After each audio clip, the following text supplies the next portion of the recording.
శ్రీ సత్యసాయి జిల్లా సోమందేపల్లిలో అయోధ్య బాలరామునికి ప్రత్యేక పూజలు చేస్తున్నారు హిందూ బంధువులు.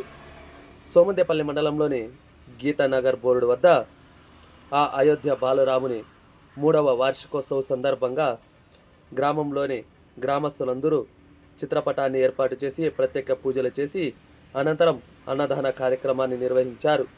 ఈ కార్యక్రమంలో గ్రామంలోని హిందూ బంధువులందరూ పెద్ద ఎత్తున పాల్గొని ఈ కార్యక్రమాన్ని విజయవంతం చేశారు.